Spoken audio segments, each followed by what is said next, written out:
Thank you so much to all of you present here for allowing me to be a part of this conference. Actually, this is the very first time that I will be presenting a paper, and that too in an international conference. So, before beginning with my paper, I would like to thank my teacher, Dr. Shantanu Banerjee, who is a professor of my university, that is Kazi Nazrul University, West Bengal, India. He was the one who first informed me about this conference and asked me to submit an abstract.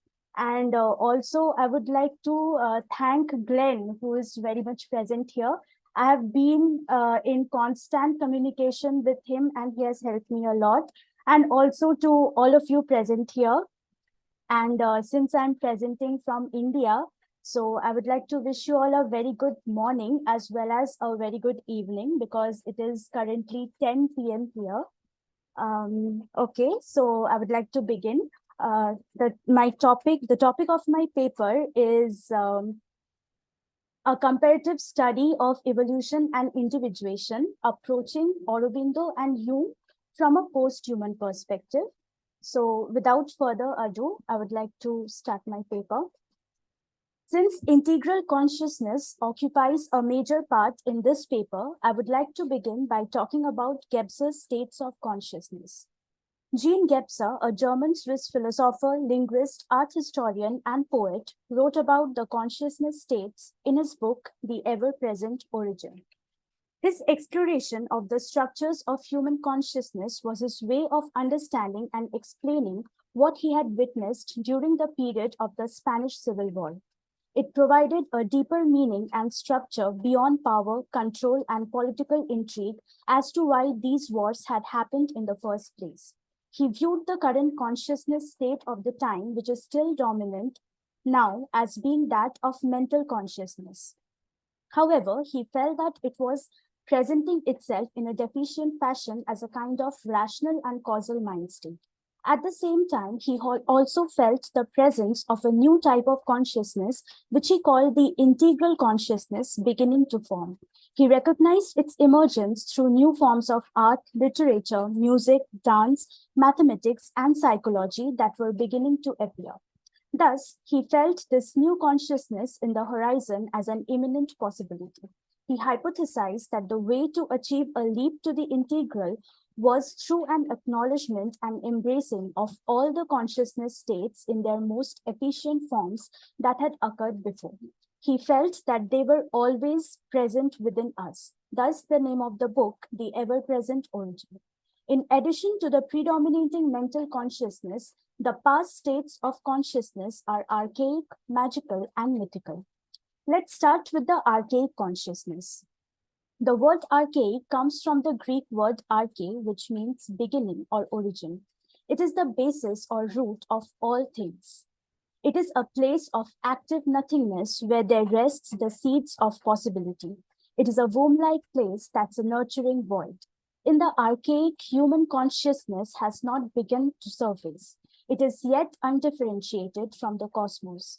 From the five element standpoint, we might associate the archaic state with water. The word magic and magical consciousness traces back to the ancient Persian word magus, or its plural magi. It was the word used to describe a tribe of priests from Medes whose history goes back to the 2nd century BC. The word was later adopted by the Greek and the Romans, where it became associated with the magical arts. From the five element standpoint, it is akin to the wood element. Magical consciousness is tribal, with the consciousness of the entire tribe connected to the tribal chief. The tribe is wordlessly connected to his consciousness and intuitively moves and responds, just as a school of fish effortlessly moves together. In magical consciousness, there is no sense of time, only the present state of now exists. There is no sense of past or future. It is a highly physical state of being with the somatic intelligence of the body taking the lead. Sound and smell dominate and are the critical senses used to take in the surrounding world. Its geometrical symbol is the dot, a kind of one-dimensionality, since the human consciousness is just beginning to form in a dot of cohesion. In magical consciousness, everything is interrelated. There are no coincidences and there is no separation of spirit and matter. The word mythical in mythical consciousness originated in ancient Greece. The word mythos appeared quite early in the works of Homer, written in the early 8th or late 7th century BC. It means speech, narrative, or what was used to describe the plot of a play. Elementally, mythical consciousness is fire, like when you sit around a fire and tell stories or share your dreams. Mythical encompasses stories of beginning. In mythical consciousness, the imagination is keenly alive, dreams are potent, and symbols are abundant. Similar to magical consciousness, everything has meaning. There are no accidents. It's a consciousness of soul awakening and poetic utterances, the language of the hearts and soul. As mythical consciousness came into being, people began to have a felt sense of their own personal consciousness and emotions and were no longer acting solely as an extension of the tribal leader. They started to explore their own inner landscapes. In mythical consciousness, the concept of time comes into being with the recognition of the cycles of nature. There is still no conception of past and future, only the turning of seasons, the rise and fall of the sun, and the planting, growth, and harvest of the fields. The symbol mythical consciousness is the circle, which is in keeping with the cyclical aspects of time and seasons. Analytic, rational, and binary, this versus that thinking has not yet come into being. Rather, all lies upon a spectrum. The present or the current state of consciousness is the mental consciousness. The word mental in mental consciousness comes from the Greek word menon or Latin mens or mentalis. It is the first word used in the Iliad and means mind, wrath, courage, and power. It heralds the formation of the ego, the separation of the individual from the multitude, and the separation of humankind from nature. It marks the beginning of directive and discursive thought. Elementally, it is metal. A crucial feature of its emergence is the shift in perspective. There is now the awareness of space and the idea of people being separate from their surroundings. There is now foreground and background. The observer is separate from that being observed. There is a sense of detachment and objectivity.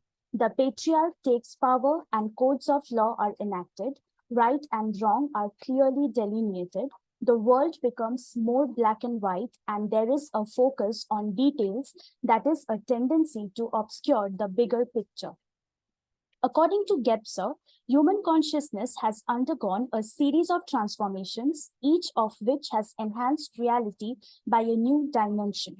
At present, humanity is again undergoing such a transformation, this time from the mental perspectival structure of consciousness to the integral aperspectival structure, or using the terminology of Sri Aurobindo, from mind to supermind. The integrality of this consciousness consists in part in its ability to integrate the preceding consciousness structures rather than suppressing them and hence being disapprovingly affected by them. Let us see what Aurobindo has to say about the evolution of the mind to supermind. Aurobindo was an Indian philosopher, yogi, teacher, poet, etc. He was also a nationalist. Some of his main literary works are The Divine Life, Synthesis of Yoga, Savitri, The Human Cycle, The Mother, Hymns of Mystic Fire, etc. He also wrote commentaries on Bhagavad Gita, Vedas, and the Upanishads. Let us begin with Aurobindo's concept of the evolution. Before understanding what Aurobindo's thoughts were on the concept, it is important to understand the meaning of evolution. The questions like how does the world come into being, how did man originate, how has life been created, what is the summum bonum of life, has human life a destiny, etc., are some of the questions which are associated with the theory of evolution. Aurobindo focuses on the metaphysical understanding of the idea of evolution. Here, the emphasis is not on reason, facts, and observations. Aurobindo has presumed consciousness or the Brahman as absolute in nature for his scheme of explanation. According to him, creation is nothing but an expression of joy or ananda. This view is also mentioned in the Upanishads by the Indian seers. According to the Upanishads, from Ananda all existence are born, by Ananda they remain in life and increase, to Ananda they depart. Aurobindo calls this joyful process as Leela. Aurobindo understands reality as supremely spiritual in nature. It is just like the concept of the Brahman. It is not characterized by space and time, so creation is nothing but a manifestation of Brahman. Consciousness plays the most significant role in evolution according to Aurobindo. Aurobindo explains the concept of evolution with the concept of involution. He says evolution presupposes involution. Involution basically means the process by which the omnipresent reality, that is the supreme being Brahman, creates the world or universe out of him. Evolution and involution are inclusive. If evolution is the state of ascent, then involution is the state of descent. Evolution, according to Aurobindo, is a triple process, including the processes of widening, heightening, and integration. The entire idea behind these three processes is that evolution starts from matter and its goal is to reach the state of divine. The process of widening means providing a greater scope for extension or operation of every new element or principle to take place. The process of heightening means ascending from one step to another or going to a higher grade.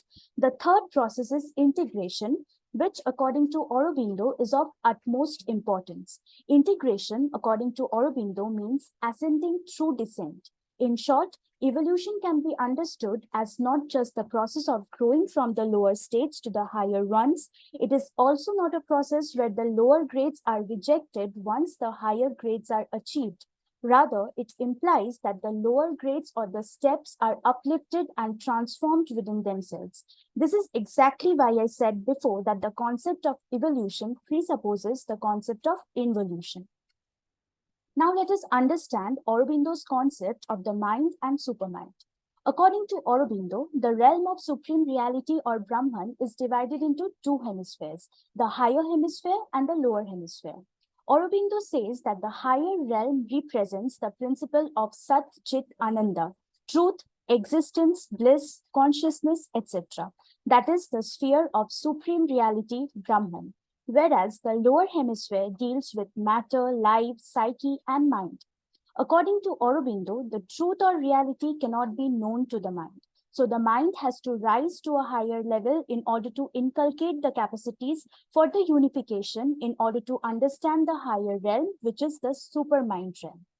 The question which arises here is why the mind has to rise to a higher level in order to understand the supreme reality. Aurobindo says this is because the mind understands in parts. It creates divisions and it cuts the whole, that is the ultimate reality, into parts and think of the part to be the whole. Mind creates division between the knower and the known, and that is why it fails to understand the higher reality. It is the supermind which deals with the understanding of the whole, the entirety. It understands the unitary picture of reality. As a result, for the mind is the lower hemisphere to ascend to the supermind in the higher hemisphere, it has to go through the following steps: mind, higher mind, illumine mind, intuition, overmind, and supermind. According to Aurobindo, the way for the mind to transcend into the supermind is through the concept of integral yoga. He says that the divine life, which is the principle of Sat Chit Ananda, is the ultimate destiny and the goal of evolution and can be accomplished by yoga. He says yoga is a double process of moving up and coming down, or ascent and descent. One rises to a higher and higher level of consciousness, but at the same time, one brings down their power not only into mind, but even into the body. This is how he explains the concept of integral yoga.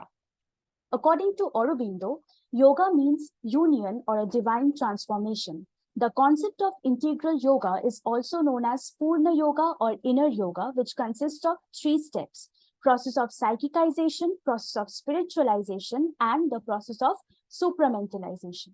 The reason why he proposes these three processes is because Aurobindo believes that the ascent from mind to supermind will not happen all of a sudden.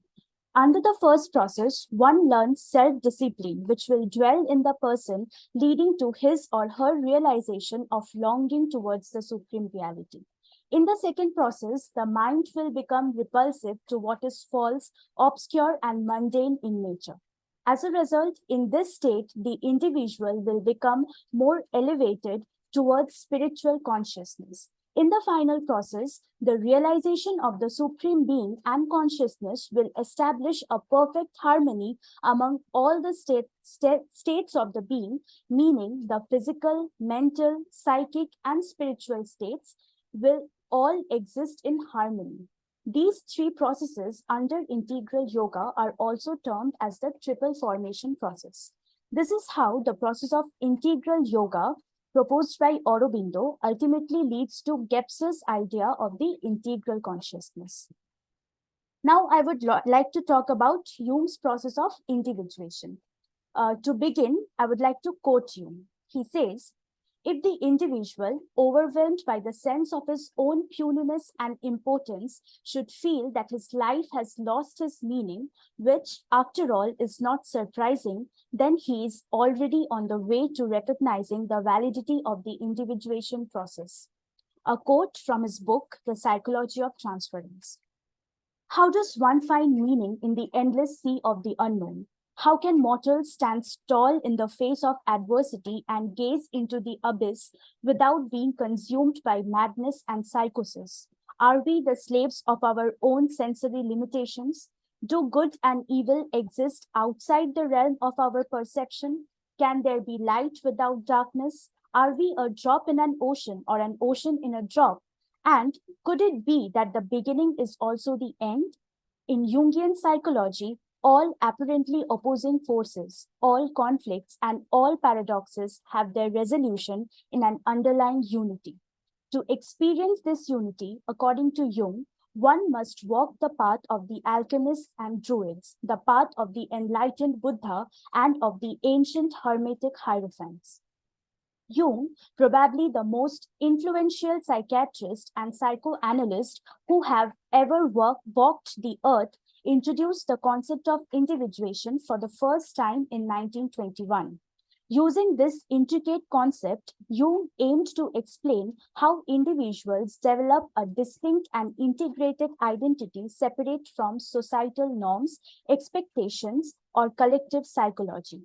In a nutshell, the process of individuation involves the integration of the conscious and unconscious parts of the mind, which includes both personal and collective unconscious elements. Carl Jung described this complex psychological journey as follows. Individuation means becoming an individual, and insofar as individuality embraces our innermost, last, and incomparable uniqueness, it also implies becoming one's own self. We could therefore translate individuation as coming to selfhood. As described by Jung, the ultimate goal of individuation is psychological wholeness achieved when all of a person's latent potentials are actualized and all elements of the unconscious are brought to the light of consciousness and integrated harmoniously into their character. It is an ongoing process of self-realization and development which lasts throughout a person's lifetime.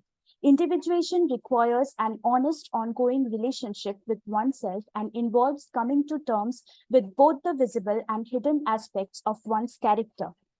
This dynamic process unfolds throughout a person's life, always inching closer, but never in a linear way. That is because the human psyche consists of a multifaceted array of elements, each interacting with the other to form a holistic soul. The primary components involved in this process are the ego, the personal unconscious, the shadow, the anima and animus, and the self. The ego is the conscious facet of the mind. It consists of the thoughts, memories, and emotions of which an individual is consciously aware. While it acts as the locus of consciousness, the ego forms only a portion of the entire psyche rather than its totality. The personal unconscious refers to the stratum of the unconscious that harbors memories and experiences. These elements, once part of our conscious mind, have since been forgotten and suppressed. The shadow is a repository for all aspects that the ego disowns or fails to identify with. It often conceals traits that the individual deems undesirable or shameful, hidden away from conscious acknowledgement. The anima and animus are the contrasexual facets of psyche, symbolizing the feminine inner personality in men, anima, and the masculine inner personality in female, animus.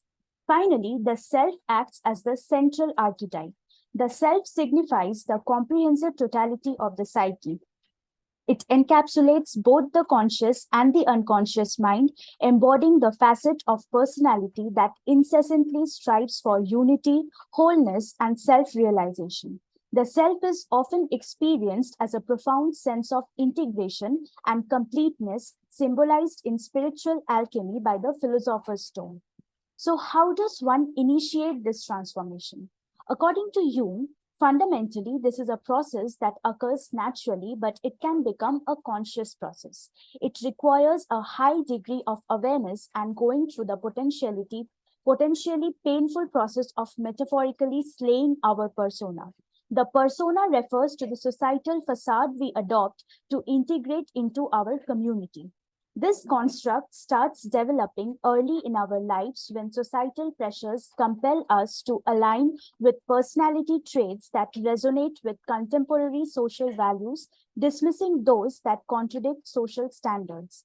Jung clearly states that fundamentally, the persona is nothing real. It is a compromise between the individual and the society as to what a man should appear to be. He takes a name, earns a title, represents an office, he is this or that. In a certain sense, all this is real, yet, in relation to the essential individuality of the person concerned, it is only a secondary reality, a product of compromise in making which others often have a greater share than he. The persona is a semblance, a two-dimensional reality. However, the issue arises when individuals reach a point where they identify themselves solely with this social facade, thereby isolating themselves from their profound psychological dimensions. Hence, it is a crucial for those aspiring to follow the deliberate route of personal growth to realize that their societal facade merely symbolizes a fragment of their comprehensive personality. It is important to note that the individuation process is unique to every individual, but it typically involves several steps. The journey towards individuation first calls for a profound encounter with oneself, a process we term as self-reflection. This confrontation with the self, however, is no frivolous undertaking. It is akin to descending into an abyss, peeling back the layers of our conscious identity to reveal the raw, unvarnished truths that lie beneath. It is a deep dive into the realm of our psyche, illuminating the unknown with the light of conscious awareness. This process demands a level of introspection that can sometimes seem disconcerting. It is an unrelenting quest for truth within oneself, a quest that requires first and foremost an unwavering commitment to honesty. One must be prepared to question every known aspect of their existence, scrutinizing thoughts, beliefs, and feelings in a ceaseless exploration of the self.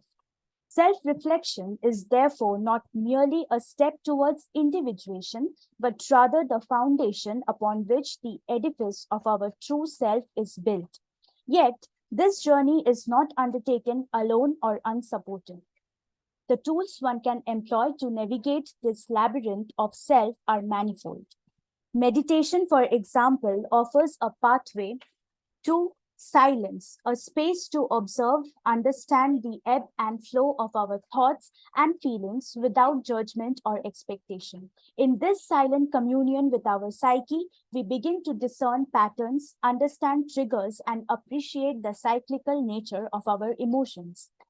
The shadow, as mentioned earlier, represents those hidden aspects of our personality lurking in the unconscious, realm that the conscious ego chooses not to acknowledge. These elements, encompassing both positive and negative traits, behaviors, and thoughts, are often overlooked or outright rejected due to their discordance with our self perceived identity. It is the unknown dark side that is often at odds with societal norms and expectations, thus leading to its dissociation from the conscious self. Engaging in shadow work then involves embarking on a challenging yet profound journey of recognition, confrontation, and integration of these shadow aspects into our conscious awareness. It calls for deep introspection, a willingness to unmask the parts of ourselves that lie in the darkness and often that we find discomforting or abhorrent. Shadow work is far from a destructive process. It is a therapeutic path towards self understanding and acceptance. Through shadow work, one can illuminate the hidden corridors of the psyche, facing the shadows lurking therein, liberating him from the shackles of unconscious fears, limitations, and self destructive patterns. As one makes peace with their shadow, they begin to see it not as an adversary, but as a guide towards holistic self understanding. The anima and animus, as expounded by Jung, are intriguing constituents of the unconscious mind. They represent the feminine and the masculine psychological aspects, respectively, and reside deep within our psyche beneath the veil of conscious cognizance. According to Jung, these elements aren't bound by the constraints of one's biological sex, but rather are universal facets inherent to every individual. The anima, often regarded as the inner woman in man, signifies the embodiment of all psychological tendencies within the male psyche, including aspects such as empathy, intuition, and cooperation. The anima symbolizes the unconscious feminine qualities that a man possesses, and its interaction with the conscious mind can impact his relationships with women and his understanding of the feminine world. On the other hand, the animus, or the inner man in woman, stands for the collective masculine psychological tendencies within the female psyche, including attributes such as assertiveness, rationality, and analytical thinking.